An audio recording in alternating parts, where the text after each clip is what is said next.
샬롬, 이동춘 목사입니다.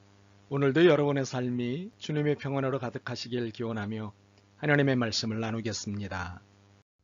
오늘 말씀은 전도서 7장 15절에서 18절 말씀입니다. 내 허무한 날을 사는 동안 내가 그 모든 일을 살펴보았더니 자기의 의로움에도 불구하고 멸망하는 의인이 있고 자기 악행에도 불구하고 장수하는 악인이 있으니 지나치게 의인이 되지도 말며 지나치게 지혜자도 되지 말라. 어찌하여 스스로 패망하게 하겠느냐. 지나치게 악인이 되지도 말며 지나치게 우매한 자도 되지 말라. 어찌하여 기한 전에 죽으려고 하느냐. 너는 이것도 잡으며 저것에게도 내 손을 놓지 아니하는 것이 좋으니 하나님을 경외하는 자는 이 모든 일에서 벗어날 것임이니라. 아멘. 전도서 7장 5절에서 18절 말씀을 본문으로 믿음의 중도와 중용이라고 하는 제목으로 말씀을 나누도록 하겠습니다. 오늘 우리는 좀 특이한 말씀을 만나고 있습니다. 16절, 17절입니다. 지나치게 의인이 되지도 말며 지나치게 지혜자도 되지 말라. 지나치게 악인이 되지도 말며 지나치게 우매한 자도 되지 말라. 이 본문의 글자를 따라 읽으면 적당한 중간인이 되라는 권면 같습니다. 남에게 흠잡힐 일을 만들지 말고 적당히 중간쯤에 있으라는 것 같습니다.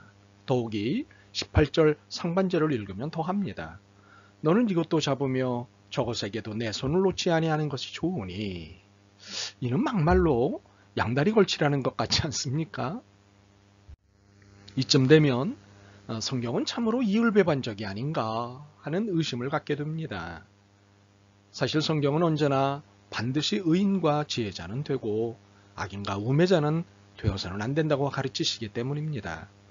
그런데 본문을 통해서는 지나치게 의인도 지혜자도 되지 말고 지나치게 악인도 우매자도 되지 말라고 하십니다. 그러니 중심을 잡기가 어렵습니다. 다 같은 하나님의 말씀인데 도대체 어떻게 하라는 것인지 판단이 어려워집니다. 그러나 우리는 18절 하반절을 마저 읽어야 이 판단의 난관으로부터 벗어날 수 있습니다. 하나님을 경외하는 자는 이 모든 일에서 벗어날 것임이니라. 무슨 일에서 벗어난다는 말인가요? 16절에 스스로 패망과 17절에 기한 전에 죽음에서부터 벗어난다는 것입니다. 패망을 자초하고 이른 죽음을 부르는 것은 지나치게 의롭고 지나치게 악할 때 일어나는 것이니 이를 잘 대처하라는 것입니다. 솔로몬은 자신이 살면서 별의별 인생을 다 보았다고 고백합니다. 그가 체험한 모든 인생을 종합해서 정리해보니 자기의 의로움에도 불구하고 멸망하는 의인이 있고 자기의 악행에도 불구하고 장수하는 악인이 있더란 말입니다. 참으로 어이없는 일이죠. 악인은 멸망하고 의인은 장수하는 것이 우리가 기대하는 바입니다. 그러나 의인은 멸망하고 악인이 호사하고 장수하는 일이 현실적으로 나타납니다. 기가 막히고 화나는 일이지만 이러한 일들은 많이 일어납니다. 그래서 솔로몬은 지나치게 의인도 악인도 지혜자도 우매자도 되지 말라고 말하는 것인데 과연 솔로몬은 어떤 의도에서 오해를 살 이런 표현을 한 것일까요? 이 표현의 진정성은 무엇일까요? 첫 번째로는 중도의 신앙을 가지라는 것입니다.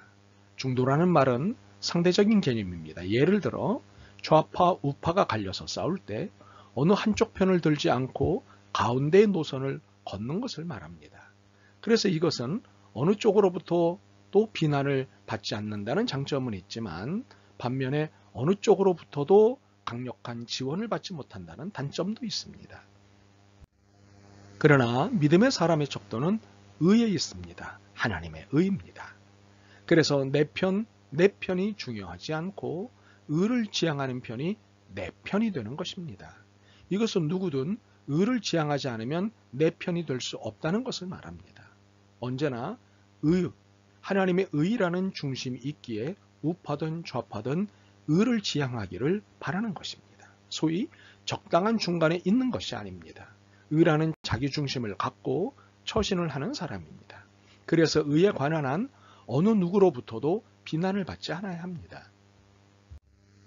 두 번째로는 중용의 신앙을 가지라는 것입니다. 중용이란 노장사상에서 나온 것으로 과하지도 넘치지도 않는 안분지족 혹은 과불급의 경제를 추구하는 철학사상입니다.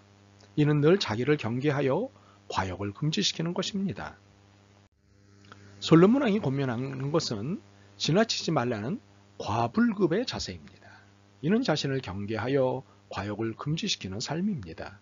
또한 의인인 체하고 악인인 체하는 자기 속임의 자세를 금지시키는 것입니다.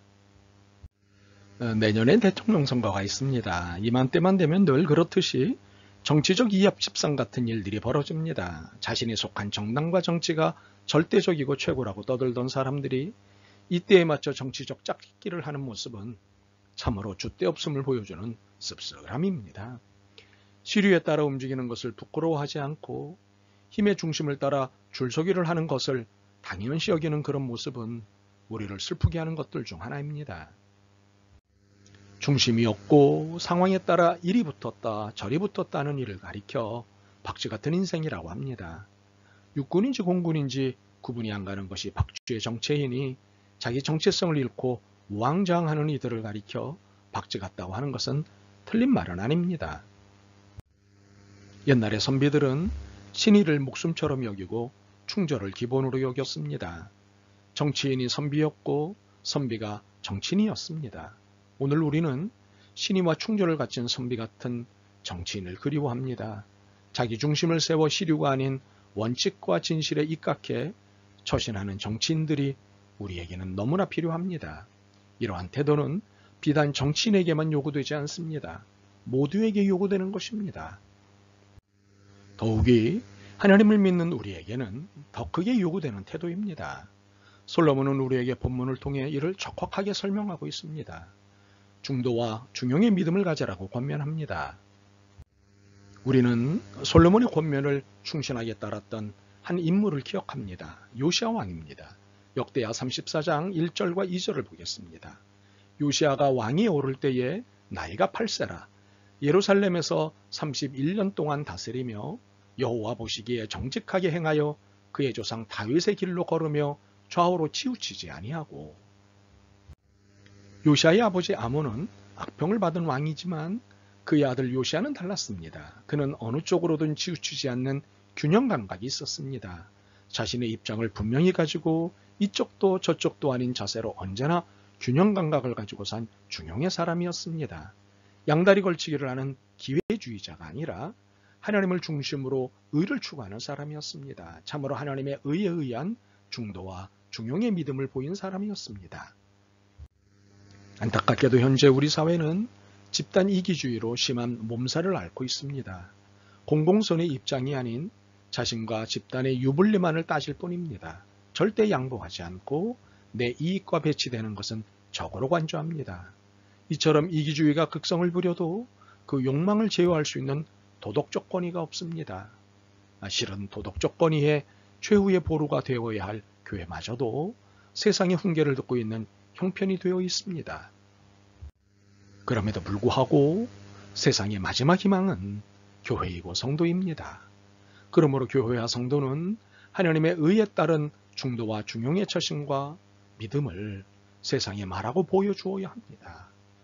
의의 중심을 갖고 좌로나 우로나 치우치지 않는 중도의 처신, 과욕을 부리지 않고 자신의 위치를 지키는 중용의 자세를 보여주는 것이 믿음의 사명입니다.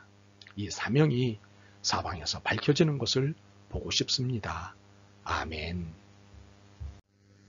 주님, 바른 처신 중에 하나가 하나님의 의의 중심에서 중도와 중용의 태도를 보이는 것임을 깨닫습니다. 악한 타협만이 아니라 격한 불협으로 난리를 치는 이 땅의 비도덕적 정치와 경제와 문화를 불쌍히 여기시옵소서. 믿음의 사람들이 중도와 중용의 사명을 감당하게 하옵소서. 예수 그리스도의 이름으로 기도드립니다. 아멘. 오늘도 여러분의 믿음과 삶을 응원합니다. 사랑합니다.